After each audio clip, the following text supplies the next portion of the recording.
Sebenarnya gini, nggak ada sesuatu di dunia ini yang tidak kita perjuangkan. Pasti dimanapun kita berkarir, dimanapun, apapun cita-cita kita, apapun tujuan kita, apapun yang kita lakukan, itu pasti butuh perjuangan. Dari kita kan, aku kan sendiri kuliah di Fakultas Ekonomi dan Iya, Bisnis. benar-benar. Jadi di kuliah belajar bisnis, setelah itu ilmunya langsung bisa diimplementasiin. Gitu.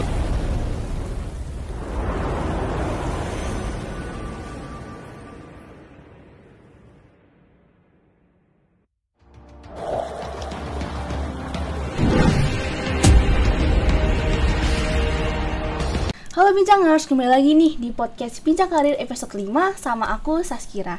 Nah teman-teman, di sini aku nggak sendiri loh. Aku sama narasumber yang benar-benar keren banget karena dia adalah seorang mahasiswa dan juga pebisnis yang hebat di bidangnya, namanya Kartika. Oke, mungkin silakan Kartika untuk perkenalan dulu. Halo teman-teman semua, nama aku Dika dari jurusan Manajemen Fakultas Ekonomi dan Bisnis Universitas Jenderal Sudirman. Oke, for your information nih teman-teman, aku sama Kartika ini satu kelas, jadi kita udah temenan dari lama gitu ya? Iya, betul. Oke, Kartika kan mahasiswa nih. Iya. Gimana, kuliah aman nggak?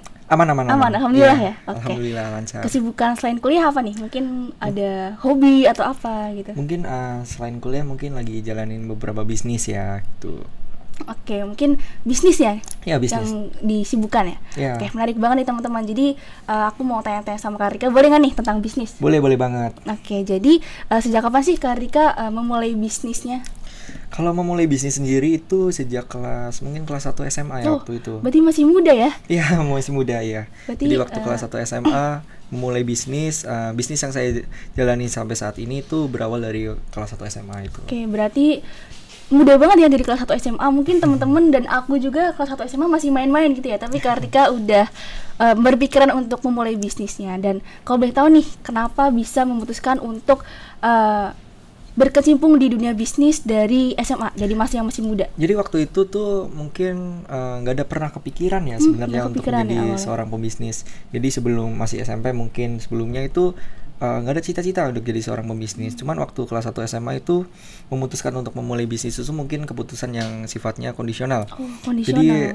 Jadi waktu itu tuh di kondisi yang dimana aku tuh ternyuh waktu itu tuh jalan-jalan terus lihat petani, terus sharing-sharing mungkin dengan petani waktu itu, terus mereka cerita kalau mereka itu punya lahan dan mungkin punya komoditas dan mereka tuh selalu ditekan harganya gitu dan dijual dengan harga yang murah Oke, gitu. jadi mungkin kurang dihargai ya Kurang petani-petani dihargai di gitu. daerahnya Jadi Kartika ini.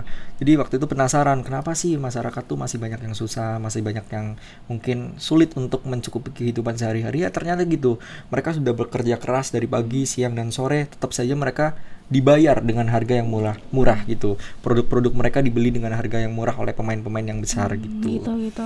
Ya dari situ termotivasi untuk gimana sih caranya biar bisa membantu mereka, apa sih yang bisa aku lakukan sebagai generasi muda, apa yang bisa aku lakukan untuk bisa membantu petani-petani itu gitu. Oke, berarti berawal dari tergerak dari diri sendiri gitu ya berarti Ya, ya? dari diri sendiri. Untuk membantu petani-petani yang ada di daerahnya Kartika. Oke, Ya. kalau boleh tahu nih Kartika dari daerah mana? Dari Kabupaten Oh, Purbalingga. dari Kabupaten Purbalingga. Oke. Dari kelas 1 SMA nih sampai sekarang itu kan 4 tahun ya, terbilangnya juga cukup lama.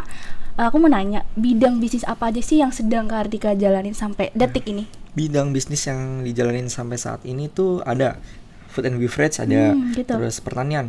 Jadi sebagai produsen tapi ini. Jadi aku buka beberapa lahan, terus mengolah lahan tersebut untuk ditanami komoditas-komoditas yang emangnya potensial gitu. Terus ada juga pertanian dan perkebunan sebagai eksportir gitu. Sebagai eksportir nih, keren banget nih. Menarik banget nih teman-teman bisnis dari Kartika ini. Oke, tadi kan Kartika menyinggung tentang pertanian juga ya. Berarti itu lahannya ada di Purbalingga? Ya, ada di Oh, Purbalingga. ada di Purbalingga. Mungkin next bisa di Purwokerto atau mungkin di Iya. kota-kota lainnya gitu ya. Ya, amin, Semoga amin. makin berkembang bisnisnya nih. Oke. Dari 3 bisnis yang Kartika jalanin ini, pastinya ada dong bisnis yang Kartika istilahnya kayak prioritasin dan menjadikan nomor 1 di antara bisnis-bisnis lainnya. Ada. Dan apa sih motivasi Kartika buat memprioritasin bisnis tersebut? Bisnis yang mungkin jadi prioritas itu di bisnis ekspornya. Oh, di ekspornya? Iya, karena tadi seperti tujuanku memulai bisnis itu untuk membantu petani-petani iya, kan. benar-benar. Jadi di bisnis ekspor sendiri itu bisa membantu lebih banyak petani. Lebih banyak petani, kebetulan perusahaan yang aku diriin saat ini tuh udah membantu lebih daripada 3.000 petani. Keren banget nih teman-teman. Tapi di daerah Purbalingga dan di daerah Purbalingga. Banyumas juga ada lebih dari 3.000 petani yang udah menjadi petani binaan di bawah perusahaan yang aku diriin saat ini gitu. Jadi motivasi ya itu sesuai dengan tujuanku memulai bisnis ya untuk membantu petani. Membantu Ya. sekitar gitu istilahnya ya. Oke, jadi kan bisnis yang diprioritasin adalah bisnis ekspor ya. Ya bisnis ekspor. Dan kalau misalnya kita teman-teman mendengar kata ekspor itu kan kayak berat ya, dan mungkin susah karena berhubungan juga sama negara lain, internasional dan lain sebagainya. Nah, apakah bisnis ekspor ini mengganggu kuliah Kak Ardika? Dari kita kan, aku kan sendiri kuliah di Fakultas Ekonomi dan iya, Bisnis. benar. Jadi di kuliah belajar bisnis, setelah itu ilmunya langsung bisa diimplementasiin, gitu. Iya. Jadi istilahnya langsung terjun ke lapangan ya? Ya, gitu. Jadi kita di perkuliahan itu mungkin mendapat materi dan mendapat teori-teori. Jadi Kak Ardika langsung terjun ke lapangan dan mengimplementasikannya, gitu kan? Iya, iya. Oke, jadi tadi kan Kak Ardika bilang kalau semisal memulai bisnis dari satu SMA. Satu SMA ya, betul. Itu tuh belajar dari mana sih? Apakah belajar langsung dari pebisnis lainnya atau gimana? Mungkin Iya. bisa dijelasin. Dari waktu kelas 1 SMA itu, waktu itu kita sharing-sharing dengan pelaku-pelaku bisnis. Jadi waktu itu kan, oh mungkin aku bisa eksporin produk ini dengan harga yang lebih layak, karena harga di internasional itu jauh lebih tinggi daripada harga di lokal. Iya, benar. Jadi aku mungkin menemui beberapa eksportir gitu, kita sharing-sharing apakah bisa nih sebagai anak muda memulai bisnis ekspor, dan respon mereka itu sangat baik ya. Sangat welcome ya mereka ya. Sangat mendukung. Jadinya dari situ banyak ilmu pengetahuan yang aku dapetin untuk bisa memulai bisnis ekspor. Juga setelah itu mungkin dari YouTube, dari platform media sosial lainnya tuh banyak sekali edukasi-edukasi yang bisa kita manfaatkan untuk bisa belajar gitu. Terus juga dari pemerintah juga memfasilitasi banyak sekali kegiatan-kegiatan pelatihan-pelatihan untuk para pengusaha-pengusaha di bidang ekspor Jadi ini emang gitu. difasilitasin juga ya dari pemerintah ya. Iya, betul. Gitu, oke. Jadi link yang Kak Ardika dapetin emang full dari internet gitu. Ya, dari internet semuanya. Oke, jadi tadi kan Kak Ardika juga sempat nyinggung tentang komunitas bisnis. Berarti Kak Iya. Ardika udah pernah nih ketemu secara offline dengan pebisnis lainnya di Indonesia? Iya, banyak sekali. sekali. Banyak sekali mereka mungkin banyak sekali tuh rata-rata tuh anak-anak muda ya. Oh, berarti Jadi, sepantaran ya istilahnya? Atau Ya gimana? sepantaran gitu. Jadi banyak banget anak-anak muda juga yang antusias untuk bisa melaksanakan bisnis ekspor gitu. Jadi kita sharing-sharing baik secara offline maupun secara online gitu. Kalau untuk secara offline juga udah sering ketemu sama mereka gitu. Oke, berarti pebisnis lainnya juga di usia muda juga ya? Ya, di usia yang Itu muda. kira-kira range-nya usia berapa nih? Mungkin ada yang 17 Oh, tahun. 17 tahun nih teman-teman. Iya, ada yang 17 tahun. Keren banget, keren nih. 17 sampai mungkin 20-an lah gitu. Banyak. Gitu. Jadi mungkin teman-teman di sini yang kita masih mempunyai jiwa muda nih, kita bisa explore masa muda lebih jauh lagi ya. Iya, betul. Nah, Kak Rika, aku mau tanya nih, kan bisnis ekspor ya, itu kan terbilangnya besar juga. Berapa sih modalnya? Kalau boleh tahu nih, iya, modalnya. Modalnya sebenarnya waktu aku pertama kali memulai bisnis ini tuh nggak ada modal. Oh, nggak ada modal ya? Nggak ada modal. Terus gimana nih? Jadi waktu itu tuh aku dapat down payment dari buyer. Jadi kita beli produk ke petani itu dari uang down payment yang buyer kasih ke kita. Jadi muter gitu? Iya, jadi kita difasilitasi lah ibaratnya oleh buyer untuk membeli produk itu ke petani gitu. Jadi kenapa buyer itu bisa memberikan down payment? Karena buyer itu percaya ke kita. Jadi kita sebagai eksportir itu harus bisa membangun kepercayaan. Kita harus tahu nilai apa yang kita punya, value apa yang kita punya yang bisa kita tawarkan ke buyer-buyer kita. Jadi kompetensi dalam bisnis itu sangat penting. Oke, jadi yang paling penting itu value bisnis kita dan kepercayaan orang lain terhadap kita. Betul, kepercayaan itu sangat penting. Gitu. Oke, jadi mungkin teman-teman nih ada yang mau memulai bisnis atau ada yang sedang menjalani bisnis, kalian tuh harus mempunyai kepercayaan kepada diri kalian sendiri, dan juga kalian juga harus bisa membuat masyarakat lainnya itu bisa percaya sama bisnis yang teman-teman jalanin gitu ya Kak? Iya, betul sekali. Oke, benar gitu. banget. Oke, kali ini bisnis ekspor ya, dan pastinya berhubungan sama internasional dan negara lain dan lain sebagainya. Gimana sih Kak Ardika tuh bisa istilahnya kayak nembus pasar internasional? Itu sebenarnya mungkin kelihatannya sulit ya, Iya, tapi sangat mudah sebenarnya. Melalui digitalisasi yang masif sekarang, itu kita bisa memberikan akses gitu, memberikan akses bahwasanya komoditas kita itu bisa dilihat di pasar internasional gitu. Jadi melalui digital marketing kita bisa melakukan, bisa menawarkan produk-produk kita ke calon-calon pembeli di luar negeri gitu.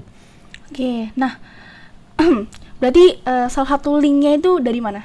Salah satu linknya kita bisa lewat media sosial, kita juga bisa bikin website, kita bisa juga join platform B2B seperti Alibaba. Mungkin teman-teman tahu ya Alibaba ya. Terus kita juga bisa menawarkan di situ. Terus juga pemerintah juga memfasilitasi melalui ITPC di bawah KBRI, Kedutaan Besar Republik Indonesia, kita bisa melakukan business matching. Business matching itu kegiatan antara kita dan buyer itu ketemu. Kita dan calon pembeli itu ketemu. Jadi kita bisa dipertemukan sama KBRI ya? Ya, kita bisa diskusi di situ, bisa menawarkan komoditas-komoditas daerah kita gitu. Gitu. Oke, karena tadi Kak Ardika sempat nyinggung tentang KBRI nih. Mungkin teman-teman di sini penasaran gimana sih cara Kak Ardika buat nembus KBRI, karena kan terbilangnya kan cukup susah ya. Mungkin perusahaan-perusahaan yang udah senior atau mungkin bisnis yang udah lama berjalannya baru bisa diterima oleh KBRI. Jadi dari Kak Ardika sendiri gimana nih? Kenapa bisa bisnisnya Kak Ardika itu bisa nembus ke KBRI? Pertama ya, kita harus punya value dari bisnis kita. Ya, kita bisa lihat bisnis-bisnis ekspor yang mungkin udah puluhan tahun berjalan. Apa sih yang mereka lakukan? Apa sih yang mereka tawarkan? Dan kita juga harus bisa melakukan hal yang sama. Bahkan harus bisa menawarkan sesuatu yang lebih. Nah, ketika kita sudah mencapai tahap itu, kita tawarkanlah kepada KBRI. Nih, aku punya ini nih. Aku punya komoditas ini. Ini berpotensi untuk bisa laku di pasar internasional gitu. Jadi akhirnya mereka open kepada kita. Terus akhirnya ketika ada momen di mana kegiatan business matching itu berlangsung, kita itu diundang gitu. Oke, berarti yang paling penting adalah value dari bisnis yang Kak Ardika jalanin ya. Oke, jadi mungkin teman-teman di sini yang punya bisnis atau mungkin tertarik buat ikut nawarin juga ke BRI, kalian harus mempunyai value bisnis yang benar-benar matang dulu, baru bisa nawarin gitu istilahnya Kak. Oke, keren banget nih. Nah, terbilangnya kan bisnis Kak Ardika kan berhasil ya, karena udah 4 tahun juga, penuh perjuangan juga kan, terbilangnya juga berhasil nih. Nah, pastinya ada dong poin-poin penting yang istilahnya menunjang keberhasilannya Kak Ardika dalam menjalani bisnis yang Kak Ardika jalani sampai detik ini. Poin-poin yang mungkin menunjang ya, itu mungkin ada 2 ya. Ada 2. Yang pertama ya tentu saja diri sendiri. Oh, jadi internal berarti ya? Dari internal gitu. Jadi kita harus mungkin lebih cerdas ya secara emosional. Jadi ketika kita menjalani bisnis itu banyak sekali momentum dalam bisnis yang mungkin tidak bisa diselesaikan melalui teknis dalam bisnis, tapi lebih kepada kecerdasan emosional kita itu diuji gitu. Bagaimana kita bisa bangkit daripada kegagalan, bagaimana kita mau keluar dari zona nyaman kita, itu yang paling penting itu dari situ. Dari situ mungkin membantu sekali ya ketika kita punya skills bisa bangkit dari kegagalan, keluar dari zona nyaman, terus bisa menyemangati diri sendiri ketika kita lagi down gitu. Mungkin poin yang kedua itu ada tim. Timku itu sangat berpengaruh terhadap progresivitas bisnisku sampai sejauh ini gitu. Mereka adalah orang-orang yang hebat gitu. Aku sangat bangga mungkin kepada tim-timku saat ini.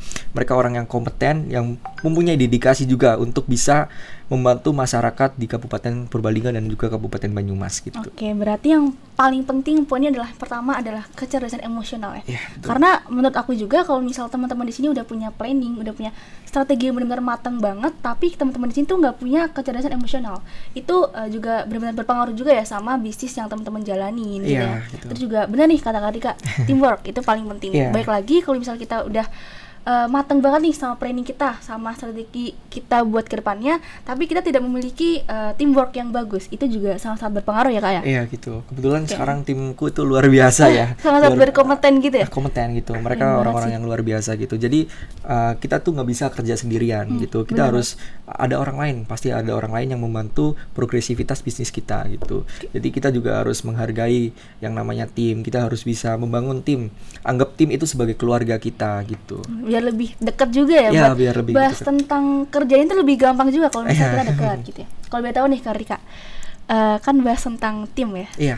Itu tuh Kak Ardika timnya itu dari mana sih ngambilnya? Atau mungkin dari teman atau mungkin open recruitment atau gimana nih? Enggak, mungkin kalau tim sendiri itu kita lihat ya apa yang menjadi tujuan hidup mereka juga. Tim itu kalau tim secara internal itu harus mempunyai visi yang sama. Itu tujuan kunci. yang sama juga. Ketika mereka gagal, mereka akan mengingat visi mereka. Gitu. Benar banget. Jadi ketika kita juga punya tujuan, itu akan membentuk skala prioritas. Tujuan itu sebenarnya skala prioritas itu sebenarnya dibentuk oleh tujuan kita. Gitu. Kalau kita punya tujuan, pasti kita punya skala prioritas dalam pengambilan keputusan kita. Jadi ketika punya tim yang memiliki tujuan yang sama, juga mereka pasti juga punya prioritas yang sama juga. Oke, berarti tim yang satu tujuan ya istilahnya ya? Ya, satu tujuan, biar, itu wajib. Kerjaan kita tuh bisa sejalan dengan selaras ya gitu. Oke, keren banget nih Kak Ardika. Nah, Kak Ardika kan udah berbisnis selama 4 tahun nih kurang lebih. Pastinya ada dong kayak mungkin kendala kecil atau mungkin kerikil-kerikil yang Kak Rika jalani sampai detik ini tuh, kalau boleh tahu kendalanya apa aja? Kendala yang paling dirasakan ya ada 2 nih, dari internal dan dari eksternal. Kendala yang paling mudah diselesaikan itu kendala yang dari eksternal. Karena kendala yang dari eksternal itu di luar diri kita ya. Di luar diri kita itu pasti ada solusinya. Jadi sejauh ini mungkin 4 tahun berjalan membangun bisnis, kendala eksternal itu kendala yang paling mudah diselesaikan. Yang paling sulit internal, karena diri itu diri sendiri gitu. Jadi keluar dari zona nyaman, terus habis itu kita ketika lagi malas gitu, terus mengatasi diri sendiri itu gimana sih gitu ya? Itu susah banget gitu, itu paling susah. Jadi kita harus bisa itu punya skills soft skill bagaimana kita bisa bangkit dari kegagalan yang kita alami gitu. Kegagalan itu ada setiap harinya. Dan kita harus selalu bangkit dari kegagalan dari hari ke hari gitu. Itu yang paling susah gitu. Kendala ya dari internal gitu. Dunia ini sudah memberikan berbagai macam kesempatan.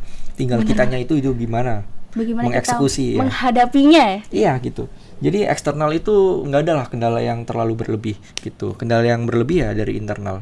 Oke. Jadi soft skill yang nggak kalah pentingnya juga kecerdasan emosional yang tadi Kak Rika bilang ya. Iya. Jadi menurut kita ya teman-teman, soft skill itu nggak cuma tentang public speaking, nggak cuma tentang bagaimana kita menyelesaikan masalah dengan baik dan lain sebagainya, tapi juga kecerdasan emosional, terus juga bagaimana kita mengatur diri kita itu juga termasuk soft skill ya Kak? Iya gitu. Jadi gini, kayak kendala eksternal itu sebenarnya bisa banget diselesaikan gitu. Tapi kayak dunia itu udah kasih berbagai macam kesempatan. Terkadang itu orang-orang tuh gagal dan tidak berhasil itu karena mereka itu tidak mampu menghadapi diri mereka sendiri gitu. Benar, berarti yang paling penting adalah kita mengatur diri kita dulu sendiri, baru kita bisa menyelesaikan masalah yang lain juga. Iya, kita tuh harus sudah selesai dengan diri sendiri itu harus istilahnya udah matang dulu diri sendiri gitu ya. Betul. Oke. Jadi di masa muda ini teman-teman jangan sia-siakan waktu kalian ya. Jadi kita harus istilahnya udah tahu nih jati diri kita tuh kayak gimana gitu. Oke Kak Rika, Kak Rika kan udah jalan bisnis selama 4 tahun nih dan terbilangnya cukup lama ya. Nah, kenapa sih Kak Rika masih memilih untuk bertahan untuk menjalin bisnis walaupun pastinya nih banyak perjuangan, banyak pengorbanan juga di bisnis Kak Rika, juga tim-tim Kak Rika itu pastinya memiliki perjuangan yang benar-benar besar banget tuh. Kenapa Kak Rika masih terus bertahan sampai detik ini? Terus bertahan, terus berjuang. Sebenarnya gini, nggak ada sesuatu di dunia ini yang tidak kita perjuangkan. Pasti dimanapun kita berkarir, dimanapun, apapun cita-cita kita, apapun tujuan kita, apapun yang kita lakukan, itu pasti butuh perjuangan. Bahkan hal kecil saja, mungkin kayak mungkin bikin mie instan. Bikin mie instan kan kita juga harus berjuang itu. Bener sih, bener. Walaupun bunyinya mie instan dia nggak ada yang instan sebenarnya. Kayak kita harus bangun dari tempat tidur kita, terus kita harus nyalain kompor gitu, siapin piringnya, habis itu kita makan, habis itu kita cuci piringnya gitu. Jadi bikin mie instan aja yang tulisannya itu instan itu aja butuh perjuangan gitu, apalagi karir kita, apalagi butuh niat juga ya bikin mie instan. Ya butuh niat, butuh kalau orang yang mager mungkin mager ya. Apalagi cita-cita kita gitu, tujuan hidup kita pasti butuh perjuangan. Perjuangan itu bagian daripada hidup kita. Jadi hakikat kita untuk hidup ya untuk berjuang dan untuk belajar gitu. Dan juga mungkin konsisten ya. Harus konsisten dan persisten gitu. Kita harus jadi orang yang konsisten, jadi orang yang persisten gitu. Oke, jadi mungkin teman-teman di sini ada yang sedang memulai bisnis atau ada yang sedang berkutat dengan bisnis, kalian juga harus menjadi orang yang konsisten. Betul. Gitu ya Kak. Konsistensi itu penting banget. Penting banget. Oke, mungkin ini sayang banget nih Kak Rika, kita udah sampai di penghujung podcast. Mungkin Kak Rika ada kata-kata buat teman-teman Bijangers di sini? Oke, mungkin dari aku tuh buat teman-teman semua, jangan sia-siakan waktu kalian di usia muda, jangan sia-siakan kesempatan kalian di saat kalian masih muda. Mungkin kita tuh belum merasakan tanggung jawab sebagai mungkin punya keluarga dan segala macam. Tapi jangan sia-siakan waktu kalian di saat kalian muda gitu.